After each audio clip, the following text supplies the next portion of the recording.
ওই ব্যক্তি মুমিন নয়, ওই ব্যক্তি মুমিন নয় যার হাতে আরেকজন মুমিন নিরাপদ না, আরেকজন মুসলমান নিরাপদ নয়। আমাদের বাংলাদেশে বেশিরভাগ সংখ্যাগরিষ্ঠই আমরা 90% মুসলমান। এই 12ই ফেব্রুয়ারি নির্বাচন হবে, একজন মানুষের যেন খুন না হয়, একজন মানুষের যেন হত্যা না হয়। কি একজন মানুষ আমরা হারাইলাম। ওসমান হাদি ভাইয়ের কথা যতই শুনতেছি ততই ভালো লাগতেছে। আসলে ওই ছোটোকালে তো কিছু গান শুনতাম, এখন তো শুনি না, এখন তো আল্লাহর ধ্যানে চলে গেছি, বা একজন মুসলমান গান বাজনা শোনা উচিত না। গান তো ইসলামী সঙ্গীত গান, সেটা এখনও শুনি।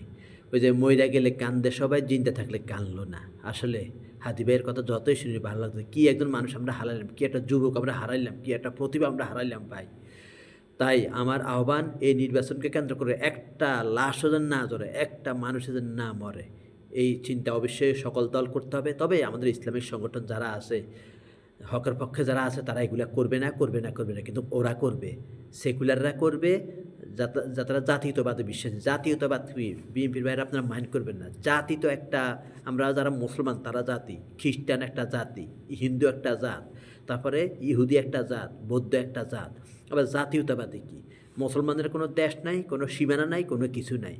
সারা এক মুসলমান এক জায়গায় যদি মুসলমান ব্যথা পায়, তাহলে আর জায়গায় এক অন্য মানে ওয়েস্ট ইন্ডিজে বা আমেরিকাতে মুসলমান ক্ষতি হবে, বাংলাদেশের মুসলমানরা ব্যথা পাবে। এটাই, একজন মুসলমানের কোনো সীমানা নাই, কোনো দেশ নাই।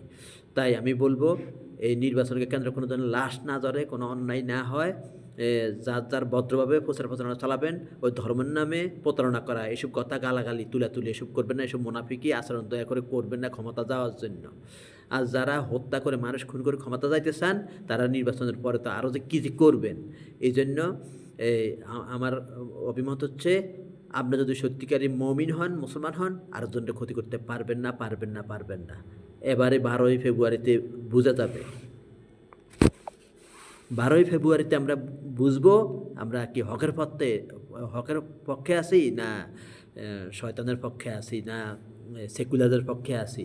সবাই শয়তান, সেকুলার যারা করে অনেক ভালো আছে, ঠিক আছে। এই আয়াতটা বলি আমি শেষ করছি এখনকার কথা। ওয়ালা তালবিসুল হাক্ক বিল বাতিল ওয়া তাকতুমুল হাক্ক ওয়া আনতুম তা'লামুন। এই কথা, এই আয়াতটা জেনে শুনে তোমরা সত্য গোপন করো না, মিথ্যার সাথে সত্যকে মিশ্রিত করো না। আরও বিস্তারিত আলেমদের সাথে এই আয়াত সম্পর্কে আপনারা জানিয়ে নেবেন। আসসালামু আলাইকুম।